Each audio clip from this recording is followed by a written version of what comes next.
नमस्कार मंडळी. आज आपण दुधी भोपळ्याची एकदम चविष्ट आणि चमचमीत भाजी कशी करायची ते बघणार आहोत. ही भाजी करताना माझा अनुभव तुम्हाला सांगते की जास्तीचा दुधी भोपळा नक्की तयार ठेवा. कारण सांगू का, मी अगोदर अर्धा दुधी भोपळा घेतला होता, पण त्याची जी पकोडे आहेत किंवा कोफ्ते आहेत ते मुलांना इतके आवडले की त्यांनी भजी समजून अगोदरच ते संपवले आणि शिल्लक ठेवलेला अर्धा आहे दुधी भोपळा तो मला परत भाजीसाठी त्याचे कोफ्ते बनवावे लागले.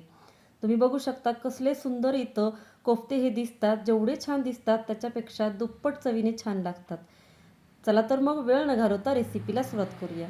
तर त्यासाठी सगळ्यात अगोदर कढई गरम केली की त्यामध्ये एक मोठा कांदा घेतला आहे बारीक चिरून, 5-6 लसणाच्या पाकळ्या, थोडंसं आलं आणि कढीपत्त्याची 7-8 पानं घ्यायची. कांद्याचा रंग बदलेपर्यंत आपल्याला हा कांदा छान परतून घ्यायचा आहे. जास्त ब्राऊन आपल्याला हा कांदा करायचा नाही, साधारण गुलाबी रंगावर येईपर्यंत आपल्याला हा कांदा परतून घ्यायचा आहे. चला तर मंडळी, इथे आपला हा कांदा परतून झाला आहे. आता यामध्ये आपल्याला टाकायचा आहे एक टोमॅटो. एक मध्यम आकाराचा टोमॅटो मी इथे बारीक चिरून घेतला आहे आणि तो सुद्धा मऊ होईपर्यंत आपल्याला हे आता नेहमी आपण दुधी भोपळ्याची थालीपीठं बनवतो किंवा वड्या बनवतो त्यापेक्षा दुधी कोफ्त्याची भाजी नक्की ट्राय करा. डिनर असो, लंच असो, कधीसुद्धा अगदी बोटं चाटून पुसून ही भाजी संपवतील, शिल्लकसुद्धा राहणार नाही. आणि जास्तीचा दुधी भोपळा नक्की तुम्हाला तयार ठेवावा लागेल, कारण दुधी भोपळ्याची कोफ्ती आणि भाजी ही मस्तच लागतात. आता बघा, कांदा टोमॅटो थंड व्हायला ठेवून दिला आहे आणि इथे मी एक दुधी भोपळा घेतला आहे. त्यातला अर्धा दुधी भोपळा मी इथे त्याची भाजी करायला घेणार आहे. पण गंमत अशी झाली की मला त्यानंतर कोफ्ते तळल्याच्या नंतर ते कोफ्ते पूर्ण आहेत ती मुलांनी असेच खाऊन टाकले. भाजीसाठी शिल्लकच ठेवले नाहीत. त्यामुळे मला राहिलेला दुधी भोपळा परत त्याची कोफ्ती बनवावी लागली आणि ती भाजीसाठी वापरावी लागली. त्यामुळे सांगते की दुधी भोपळा हा नक्की तुम्ही अख्ख्या एका दुधी भोपळ्याची जरी केलात तरीही चालतील. आता ह्या अर्ध्या दुधी भोपळ्याची साल आहे ती मी काढून घेणार आहे. साल काढल्यावर हा दुधी भोपळा आहे तो किसून घेऊया. हा बघा, इथे मी दुधी भोपळा आहे तो किसून घेतला आहे आणि त्याच्या आतला जो असा हा पांढरा भाग असतो तो मी घेतला नाही. आता या दुधी भोपळ्याच्या किसातला आपल्याला काय करायचे की पाणी पूर्ण काढून टाकायचे. इथे मी अर्धाच भोपळा घेतला आहे त्यामुळे पाणी थोडंसं कमी निघणार आहे, पण पाणी मात्र नक्की काढा. जर पाणी तसंच ठेवलं तर ज्यावेळेला आपण कोफ्ते बनवतो तेव्हा काय होईल की भोपळ्याला पाणी सुटतं आणि त्यामुळे मिश्रण आहे ते खूप जास्त पातळ होतं आणि मग त्यामध्ये जास्तीचं पीठ ॲड करत जावं लागतं आणि मग ती कोफ्त्याची जी आहे ती चव बिघडते. भोपळ्यापेक्षा चव आहे ती जास्त पिठाची लागते. तर आता इथे या भोपळ्यामधलं आपण पाणी काढून घेतलं आहे. त्या भोपळ्यामध्ये आपल्याला काही मसाले टाकायचे. त्यासाठी थोडंसं लाल तिखट, थोडीशी हळद, थोडेसे जिरे टाकून घ्यायचे आणि अशा प्रकारे ओवा आहे तो हातावर चोळून यामध्ये टाकायचा. चवीपुरतं मीठ टाकायचं. 4 ते 5 लसणाच्या पाकळ्या ठेचून घेतल्यात त्या टाकल्यात. एक छोटा कांदा बारीक चिरून टाकला आहे आणि थोडीशी कोथिंबीर बारीक चिरून टाकायची. आता यामध्ये आपल्याला काय करायचे की बेसन पीठ टाकायचे. बेसन पीठ एकदम सगळं नाही टाकायचं, कारण भोपळ्याला पाणी सुटणार आहे.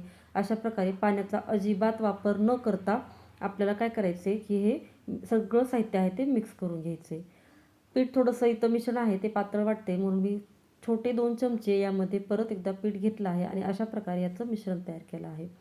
हे कोफ्ते आहे ते आपल्याला गरम तेलामध्ये आता छान असे तळून घ्यायचे. हवं तर तुम्ही याचे गोल आकारात सुद्धा करू शकता, पण अशा प्रकारे जर तुम्ही तळलात तर मुलं एवढ्या आवडीनं खातात, त्यांना असं वाटतं की ही कांदा पकोडीसारखी पकोडी आहे. त्यामुळे दुधीची पकोडीसुद्धा, ही कोफ्तीसुद्धा इतक्या आवडीनं खातात. तर तुम्हाला ही जास्तीची कोफ्ती नक्की बनवावी लागतील, अर्धी खाण्यासाठी आणि अर्धी भाजीसाठी. तर इथे अशा प्रकारे मस्तपैकी सगळ्या बाजूने आपण ही कोफ्ती आहे ती तयार करून घेऊया, तळून घेऊया. बघा किती सुंदर असा रंग आला आहे आणि जेवढी छान दिसतात ना ही कोफ्ती त्यापेक्षा चवीनं खूप जास्त छान लागतात आणि भाजी तर त्यापेक्षा आणखीच जास्त चविष्ट लागते. तुम्ही बघू शकता कांदा पकोडीप्रमाणे तुम्ही एरवीसुद्धा ही कोफ्ती अशीच तयार करून सुद्धा खाऊ शकता. आता त्याच कढईमध्ये एक्स्ट्राचं तेल मी काढून घेतलं आहे आणि 2 मोठे चमचे ते तेल घेतले आणि त्यामध्ये जिरे मोहरीची फोडणी टाकली आणि जे कांदा टोमॅटो आलं लसूण आपण भाजून थंड करून घेतलं होतं ना ते मिक्सरमधून वाटून घेतलं आणि ते सुद्धा रंग बदलेपर्यंत आणि तेल सुटेपर्यंत छान परतून घेतलं. त्यामध्ये लाल तिखट, थोडासा गरम मसाला, अर्धा चमचा धने पावडर टाकून घ्यायचं, चवीपुरतं मीठ आणि थोडीशी हळद टाकून घ्यायची आणि मसाले परत एकदा छान परतून घ्यायचे. मसाले छान परतून झाले की मिक्सरच्या भांड्यामध्ये थोडंसं पाणी टाकलं आणि ते हिसळून यामध्ये टाकून घ्यायचं आणि मसाले छान शिजवून घ्यायचे.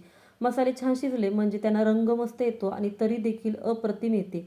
आता हे जे पाणी मी थोडंसं टाकलं होतं ते आपल्याला दुधी भोपळा आहे तो किसून घेतला, त्यावेळेला त्यातलं पाणी होतं ते आपण वेस्ट न जाऊ देता यामध्ये टाकून घेतलं. आता एक उकळी येऊ द्यायची आणि उकळी आली की मस्तपैकी आपले जे कोफ्ते आहेत ते यामध्ये टाकून घ्यायचे. कोफ्ते टाकल्यानंतर मध्यम गॅसवर परत एकदा मिनिटभर आपल्याला असंच ठेवायचं, म्हणजे याच्यावर तरी एकदम छान येते. आणि ही भाजी केली की लगेच खाऊन घ्यायची, नाहीतर कोफ्ते आहेत ते त्यानंतर गिळगिळीत बनतात. पण ही भाजी नक्की ट्राय करा, एवढी छान लागते की तुम्ही दुधीची यानंतर इतर रेसिपीपेक्षा या भाजीचीच रेसिपी आवर्जून कराल. चला तर मग आजची ही मस्त मस्त अशी रेसिपी तुम्हाला कशी वाटली कमेंट करायला विसरू नका. रेसिपी बनवली की त्याचा फोटो कमेंट करून नक्की शेअर करा. परत भेटू अशाच मस्त मस्त रेसिपीसोबत. तोपर्यंत